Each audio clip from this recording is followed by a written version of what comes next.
Catawba, not only one of the top defenses in the SAC, but also one of the top defenses in the nation, open up with a statement about the Indians. Well, Catawba is a very talented football team, I think, especially on the defensive side of the ball.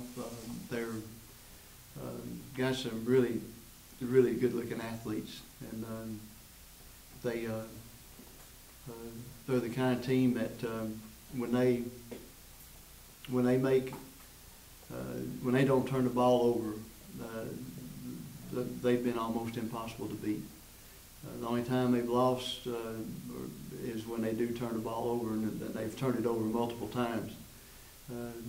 But they held, a team that's leading the nation in passing to 7 points, and so that tells you a little bit about how good they are.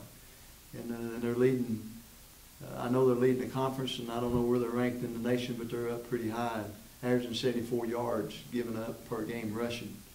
So they're a good football team, and offensively they've got an interesting package where the quarterback makes it hard for you to get pressure on him because he's going to get the ball out of his hand really quick, and they've got some really good speed receivers, and I think they're a complete package. They're very well coached. They, except for a few of their own mistakes on turnovers, they are undefeated right now, and so I'm real impressed with them. You counted defenses a few times leading up to games. LR had the best front seven. You said Newberry had the fastest defense. What's Catawba do that makes them unique and enables them to lead the conference in so many defensive statistics? They got some great athletes, and they're playing really good assignment football. If their responsibility is to play the B gap, they're going to be in the B gap, and so they're not giving up easy stuff with their own mistakes. They're playing really good disciplined football. Is there a certain player that stands out or that's jumped off the? About 8 of them I'd like to kidnap and take home with me, on defense, and offensively really impressed with the quarterback. He's really making them go, and the Karras kid at wideout is doing a lot of catches, and he's just a good athlete and has a knack of making a play when they needed somebody to make a play. How's the team rebounded from the loss to Wingate? Well, we don't have much choice. We can live in the past, or we can take on the future, and the future's today. We got to practice today like we're supposed to. We got to have a little bit more sense of urgency. We got to be completers. We're not completing things. We're taking some plays and thinking that it's not as important as other plays, and that's probably just a maturity thing. And hopefully we'll grow out of that, and we'll understand that there's not one play that can't win a ball game. There's not one play that can't lose a ball game. And of course, how strong I feel about practice. The way you practice is the way you play. I don't think you got any of those magic buttons that you can turn off and on and say, click, okay, now I'm a winner this time, click. Now I'm a loser this time, click. I don't think you can do that. And especially true in the way you practice. How about this? How's the coach rebounding? Well, I've replayed the game. I wake up every night and replay the game, and that really bothers me that I can't let go of it. And there's a lot of things that I could have done to help us win that ball game, and I've heard all kinds of suggestions, of course, in my own mind. Nobody puts any more. There's not anybody that has a higher standard for this football team than I do, and so consequently, when I do something I think lets us down, then it makes it really, really hard on me. And so on our last series, which you still don't know what would have happened after that. We don't have a crystal ball, but our last series of the last ball game, we made a lot of mistakes. We throw one block on the long pass and we score, and we were in a position to make that block and we didn't. And had a terrible spot on where they spotted it. Second play, if a back runs the way he's supposed to run off the block on the triple option, then he would have scored or close to it.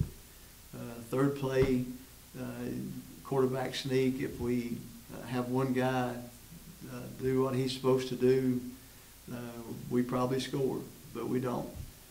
Next play, I think Andy Hibbett scored.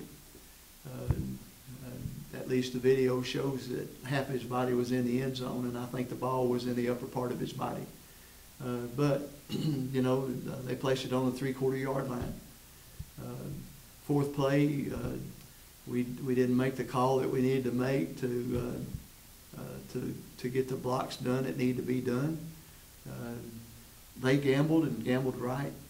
We probably needed a timeout at that time, so we could regroup, and it was pretty loud, and they're a long way off, and had their back to us and couldn't get to timeout. But you know, and my theory has always been, I've always thought it's a little bit of a coaching weakness when you have to call a timeout to make a big decision. Now it gives the defense the equal amount of time to adjust.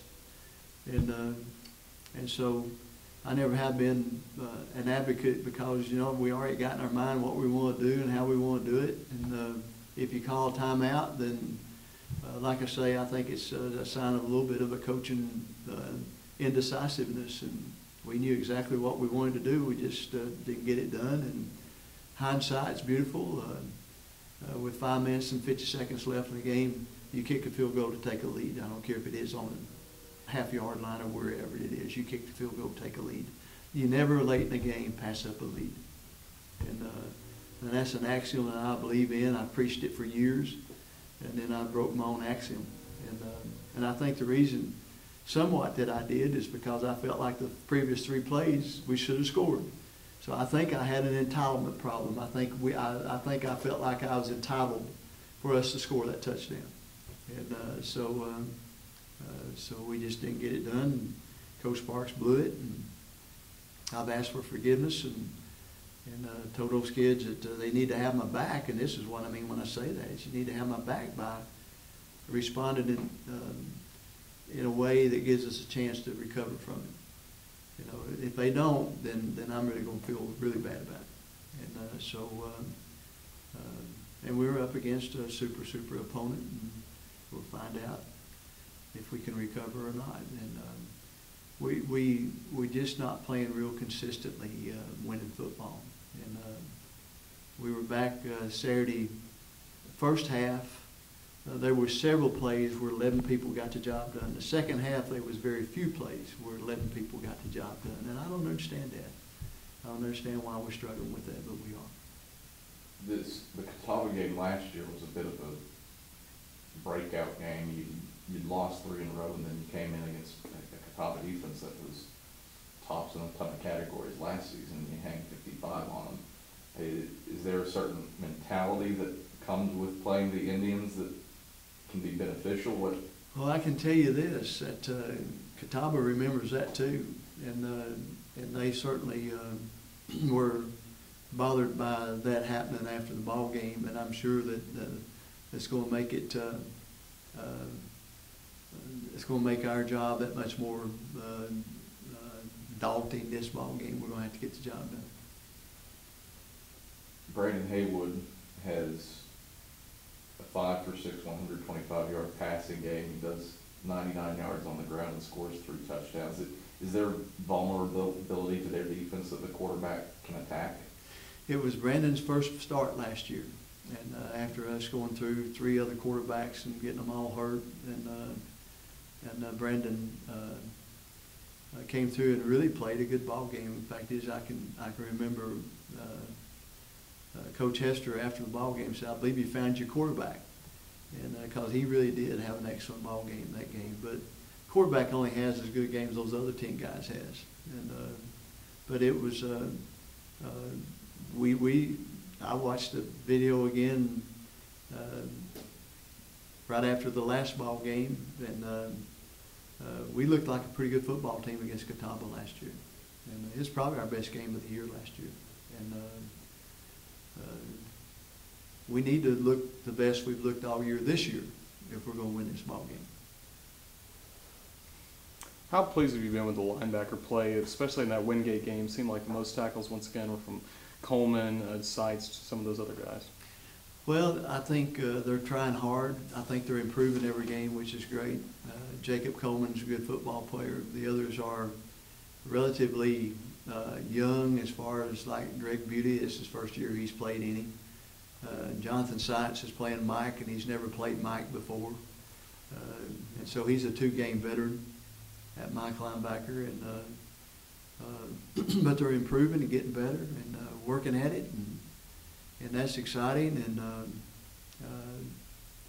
we still got a long way to go. We missed some tackles, some critical tackles, and that's something that needs to get better. And I think the first play, maybe the first pass play of the game, went right through Jonathan's hands. He had him a pick, and that would have been big if we'd stopped the first drive, after we turned the ball over. But they're getting better, and their understanding of the game is getting better. And Jacob, for the first time, has some missed tackles, and I don't think he's had any missed tackles all year hardly. And so, again, they're just like every place else. Linebackers are only as good as those defensive linemen in front of them. If those defensive linemen in front of them don't get the job done, then you'll see tackles and guards and centers getting off on linebackers really easy, and that makes for a hard way to make a living when those linebackers can't maneuver because people are on them. So again, it's a team package. Linebackers are only good as the defensive front. The defensive front's only as good as those defensive backs that can cover, and et cetera, et cetera. All right. Have Jarrell Manuel, Oliver Davis, getting them back? What's that? Cavalry coming back help out Well, the defense? it'll help when they get the rust off of them and when they think that they're able to play wide open. Saturday, neither one of them still thought that they could play wide open, and so. But they're getting closer, and 2 quality kids, 2 quality football players that we really need. You get thinking about how many we haven't had on defense. I guess we're fortunate to be 2-2, I guess. But anyway, that's where we are. And we can't complain about what you don't have. You got to work with what you have and get the job done. And we got people capable of getting the job done. We just got to get it done. Anything else? All right, Coach, thank you.